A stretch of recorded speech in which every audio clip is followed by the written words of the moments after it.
International Silver Company presents The Silver Theater, starring Ginger Rogers in The Captain Had a Daughter, directed by Conrad Nagel. Good afternoon, ladies and gentlemen. This is Conrad Nagel. We welcome you to the 9th of the new series of Silver Theater dramatic productions. Next week, you'll hear Clark Gable. And in the following 2 weeks, Betty Davis in radio dramas written especially for them and for the Silver Theater. Today, we're proud to welcome the brilliant and lovely star, Ginger Rogers, playing in The Captain Had a Daughter, an original drama by Grover Jones and True Boardman.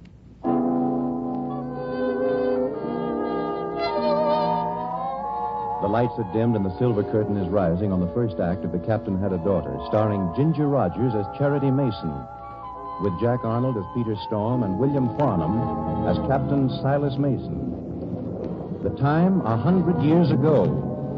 For weeks, the good ship Challenger, heeling along under full canvas, has beat her way southward along the coast of Africa. And now, as she rounds Cape Tala and heads into the native harbor of Kumbali, there's a startling sight off forward. Another ship at anchor, a fire. And on the quarterdeck of the Challenger... What is she, mister? Can you make her out? No, I can't, Miss Charity. She's burning bad. We better be keeping off from her. Right you are. Helmsman, hard starboard. Aye, ma'am. Hard to starboard. Have the bosun pipe aloft the crew, mister. Aye, ma'am. Small boat off to port from the burning ship. He's right, ma'am. I'll tell the captain the news. Oh, you will you?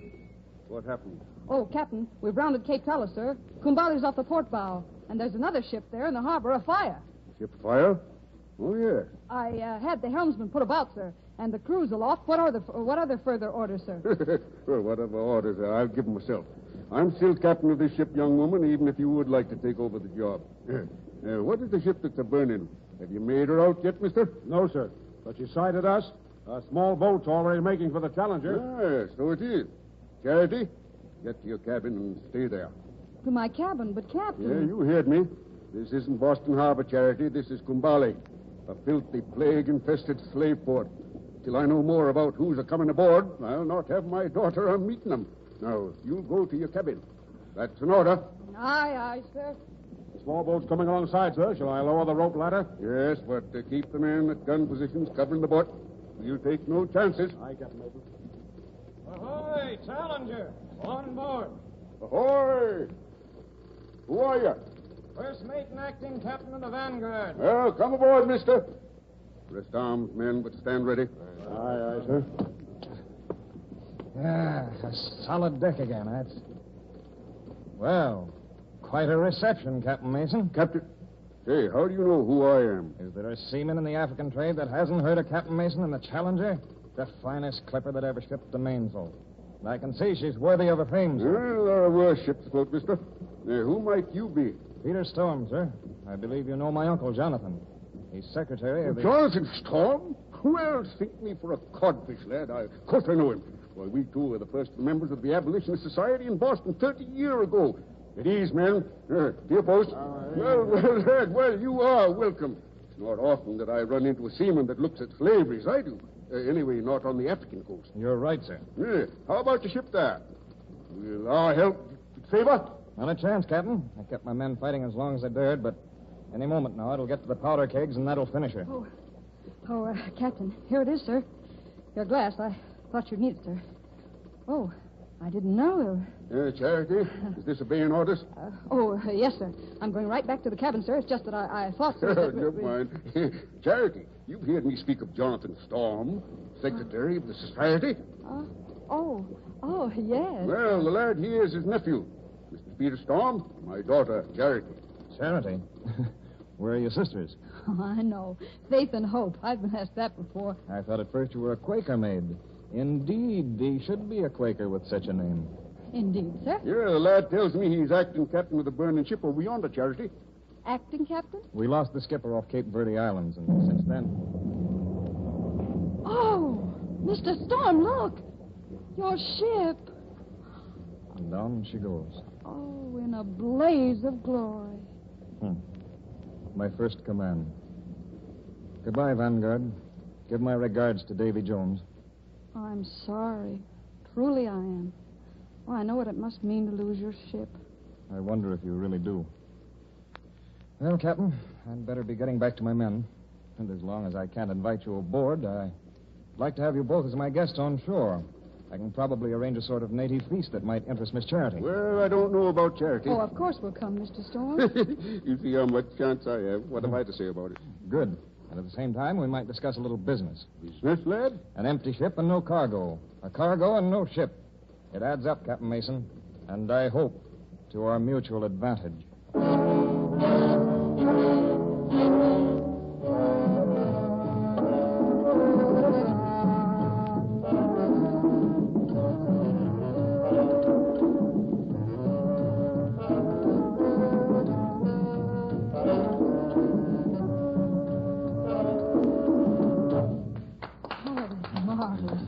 Majola, the dancers can go, but let the musicians stay. And there, Miss Charity, you had a perfect example of the minuet, African style. I can just see them doing that minuet at the Palace of Versailles. France would never be the same. More food, Miss Charity? Captain? More? I've eaten so darn much of these strange concoctions already that I doubt if I'll ever make the ship. Miss Charity? Oh, full to the scuppers. Good. Then suppose we get to business, sir. Oh, all right, lad. First of all, sir, I understand from LaRue, the trader, that you've called here for a shipment of palm oil and ivory. But now he has none available to sell you. That's right, lad. He tells me he's already sold all that he had to you. I'm sorry about that, but as a matter of fact, Captain, this whole situation may work out perfectly for all of us. Suppose you look at this, sir. Why shouldn't we operate as partners for this one voyage of the Challenger? Well, I'd thought of that. Why this paper? Well, sir, before I went to sea, I studied law for a while, and ever since then, I've liked to have things in black and white. Be it hereby agreed that the hereto undersigned parties... Pretty highfalutin language, young fella. What's it say? The gist of it is that you contract to take over the entire cargo originally consigned to the Vanguard, and my crew is signed on as passengers. Profits to be divided. Well, that sounds fair enough. Of course it is. If you care to settle it now, I could have my men start loading cargo at once. That way you could up anchor at dawn. Oh, Captain, straight to Boston with a full cargo. Think what it means. You're right.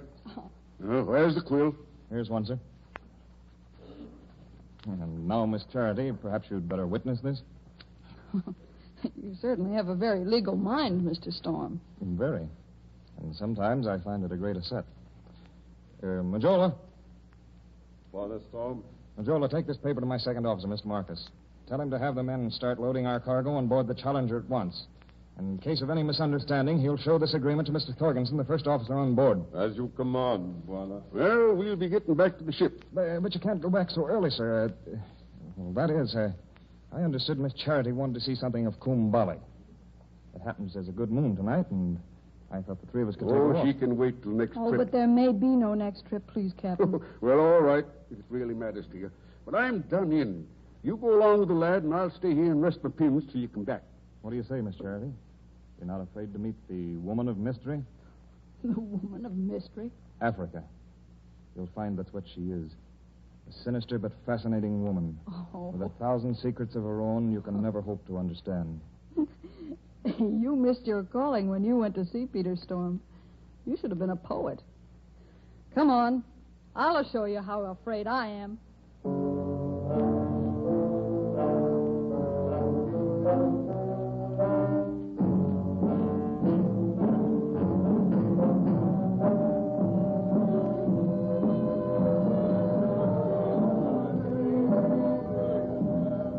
Is alive with people. Surely it's not always like this at night. Only when a ship is in the harbor. Brings all the natives for miles around. Come on, get up there, you. Mr. Storm.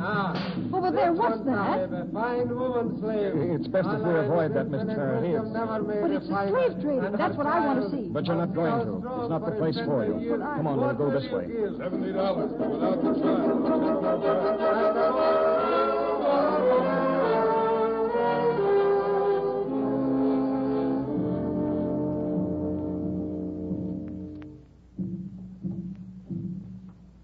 Where are we going now? You've seen one side of Kumbali, the darkest side. Now I want to show you another. You're still not afraid, are you? Afraid? Of the jungle at night. It doesn't seem like night somehow. Not with that moon. We go this way. Through here. No. What do you say to this?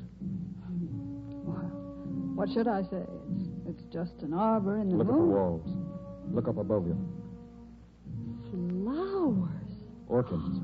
Probably every kind to be found in Africa. Happens to be a hobby of one of the traders here. Yes, orchids. And they're beautiful. Oh, why, they're so beautiful they don't belong here. Nothing really beautiful belongs so near that suffering and brutality like we saw down there. My father told me once I'd hate Africa if I ever came to know it. I think he's right. I'm glad we're leaving here at dawn. Why are you so quiet? Charity, Yes. look at me.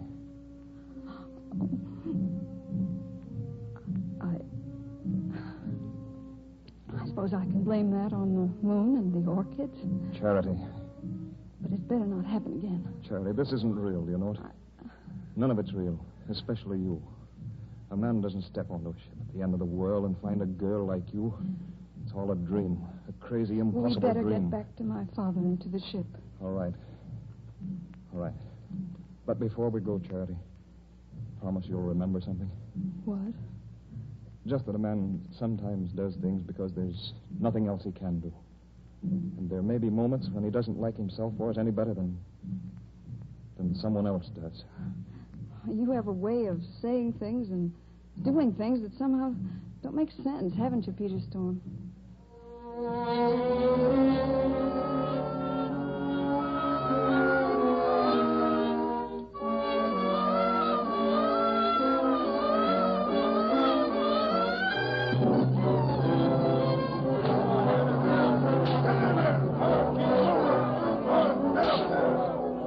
What's the matter with you, Thorgensen? Are you mad? Get those slaves off the ship. Get them off. Father, wait. It's just a mistake. Hey, I go ashore for 4 hours. I wouldn't believe it myself, Captain, but I had to follow My your orders. Those slaves are the challengers. The man's quite right, Captain Mason. Right. What are you talking about? Merely that it's my men who are loading the slaves. Marcus, hold off there until we settle this thing. You see, Captain, they're merely carrying out the agreements you signed with me 3 hours ago. You! What? Thorgensen! Pipe all hands here. Make a slave out of my ship, will you? I wouldn't call you men if I were you, Captain. It happens mine outnumber them, and they're better armed. Wait. Mr. Thorgensen, you read that agreement. Is he telling the truth? Yes, ma'am. Else I never would have let him come aboard. All right, Mr. Peter Storm. Go on. Go on and load your cargo. My father can't stop you. He's helpless against anyone like you. Because my father's a man, while you're a sneaking, lying, barge-scuttling rat. There's just one place in a ship where you belong, and that's strung from the yardarm.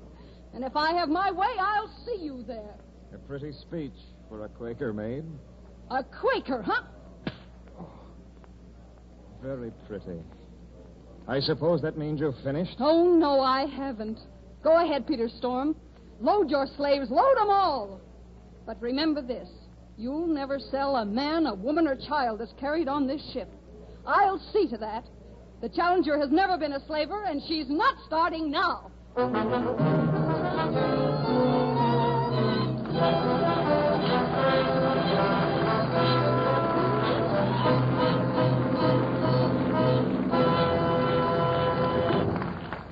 In just a few seconds, we shall continue with Act 2 of The Captain Had a Daughter, starring Ginger Rogers.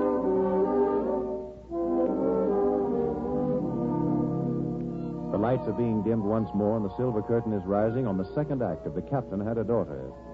3 weeks have passed. The Challenger, her hold jammed with Storm's human cargo, is far at sea. But it's a strange, unreal voyage, with warfare open but unspoken between Charity Mason, played by Ginger Rogers, and Peter Storm, played by Jack Arnold. And early one evening on the quarterdeck. Evening, Miss Charity. How's the skipper? Not too well, Mr. Thorgensen. What's the course? West, northwest, miss. We're making good time with this wind. Might even make Havana in 10 days the way we're going. Oh, I wish we'd never get there. There go them slaves again. I'll bet they'd keep on singing that song if they was dying. I know. But I've almost come to love love that music. Thorgensen, how is it down there where they are? I wouldn't know, ma'am. Every day I hear more lashing of the whips going on. I guess Storm was meant to keep an order, but I have my own ideas about how they're doing it. So have I. Suppose you can take the watch a bit, ma'am. I thought I'd check our course on the charts. I'll take it, mister. I won't be long, miss.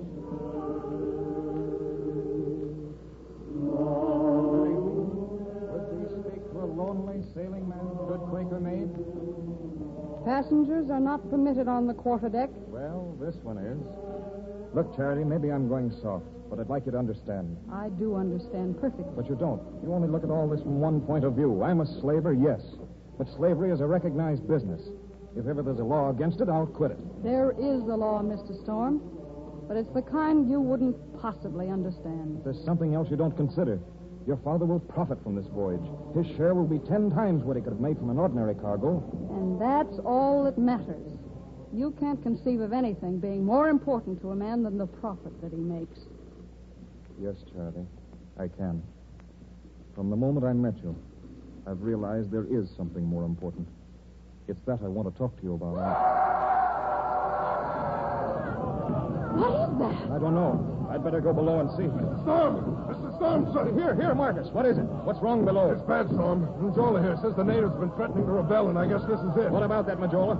Fooled by the storm. Say, Storm is wise men. They've gotten clubs for themselves by tearing planking and beams right out of the ship. What's that pound? They're trying to break down the barrier that holds them off from the rest of the ship. Once they do, there's no stopping it. What caused this, Majola? Why are they turned this way all of a sudden? Not all of a sudden, Buana. Some of the slaves seek. For 3 days, ask your guards to give help. Is that true? Did your men refuse to help slaves who were sick? Naturally, slaves always pretend to be... You, interpreter, take me where those natives are. Charity, wait a minute. You don't know what you're doing. You'd better stay here, Mr. Storm. You might be in danger if you come with me.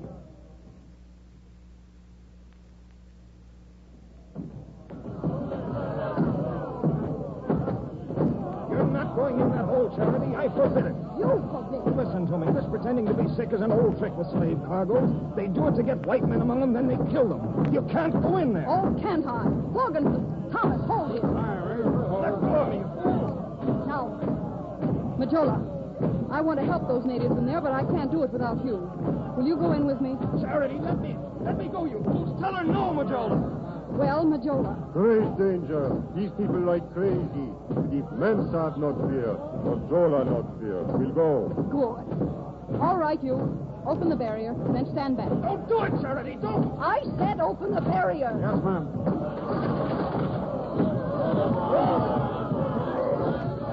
Now, Majola, tell them the white woman is their friend. Esma, Mazunga Mazuri Sara Kiki. Mazunga Mazuri Sara Kiki. Tell them that she comes to bring healing to their sick. Ilina Naniolo, Uganga Yapi. Charity. Come, In the name Majola. of heaven, come back here. Ask them where the sick ones are. Masikini, watu na wapi? Hapa, karibu. He say this way, Memsab. Here, this man. His leg is broke. Tell him I promise him that he'll walk again. Mazunga in Jeki na wewe in Vega Baribari. Missouri, Mensah, Missouri. And now the others. And now, where are they? Two women here. Oh, you poor souls. It's all right. You needn't be afraid. I'm not going to hurt you. I've come to help you. Oh, they are sick. Fever. They'll have to be taken forward where I can take care of them. Now, Majola, there is something you must tell them all. Jola waits. Tell them that if they'll give up their weapons and have faith in me, I'll promise them their liberty, all of them. Memsab Biulu, tudo watu na shamba saki duendagi. And now, sing some sort of chant or song that they know so that will quiet them. Start it, Majola.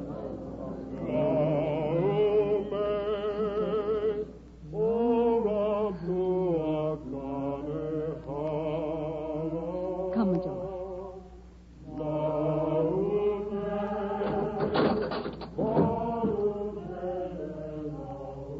Charity, you're all right.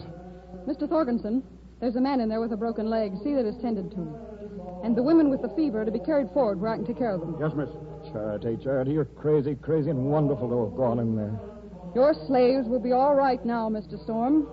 And I dare you to use a whip on them again. Charity, listen to me. I want you to know that... Charity!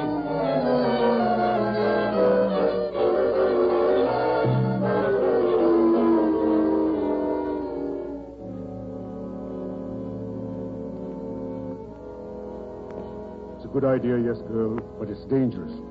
No seaman in his right mind would think of it. Would he, Thorkinson? But it's worth a chance, Captain, to keep the Challenger from being known as a slaver.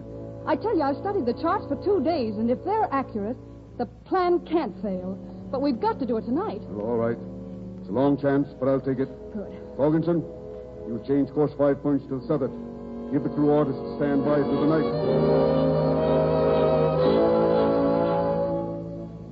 2 points to westward, mister.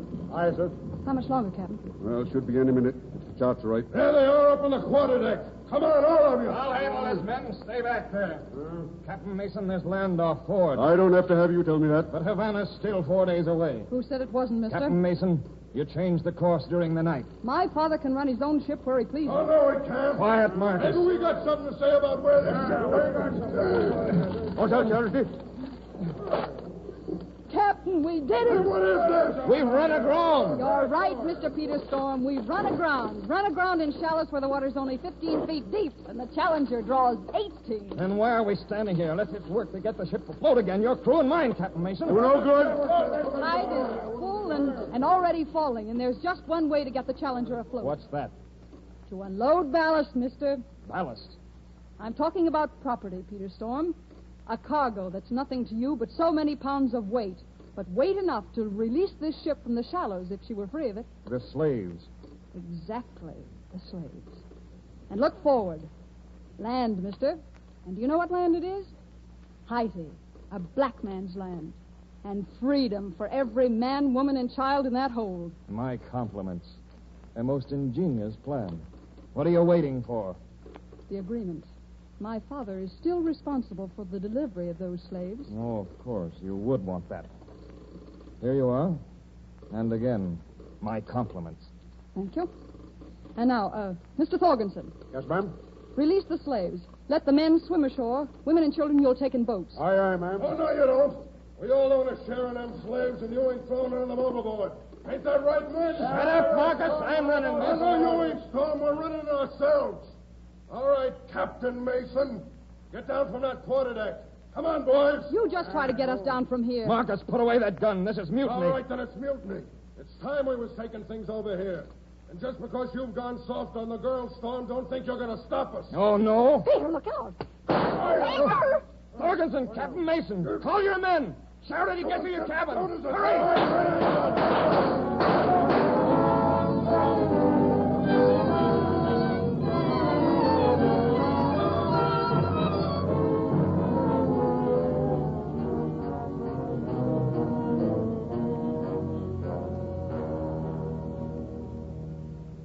Peter, are you sure you're all right? Yeah, I'll be all right. But it's not quite clear to me what happened. It was careless of me to let myself get shot. Marcus did that. Marcus? Yes, just before I hit him with a marlin spike. Oh, Don't. You must lie still. And the slaves? Oh, we put them ashore at Haiti. And your crew with them. My crew? My father let them go. Well, it was that or taking them to Boston to be tried for mutiny. Oh, I see. Well, I'll miss him at the trial. And on the yardarm, it'll be less interesting to hang alone. Suppose I told you that you'd had your trial and been acquitted. But, what? Well, Peter, tell me, why did you turn on Marcus and your men? That wasn't the action of a slaver. I was through with slavery the moment you walked alone into that mob of savages. Peter. You're right, Charity. There is a law against it. A law that I needed you to make me understand. Peter, darling. Charity Mason, Peter Storm is a man without a ship, without a cargo, without anything except the very worst of reputations. But he loves you. Charity. To kiss a defenseless man, thee indeed is a brazen wench. And not an orchid in 1,000 miles. Oh, Charity, be crazy. Just once again. Say that you'll marry me. Will you, Charity? Who knows, Mr. Peter Storm? If thee has faith and hope, well, I have a great fondness for my sisters.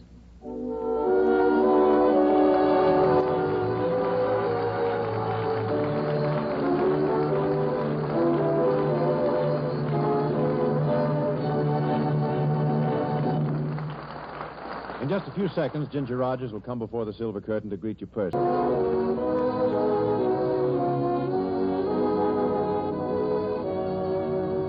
And now to Conrad Nagel, who is bringing to the center of the silver stage Ginger Rogers, star of our play tonight and co-star with Fred Astaire of the forthcoming RKO production, The Castle.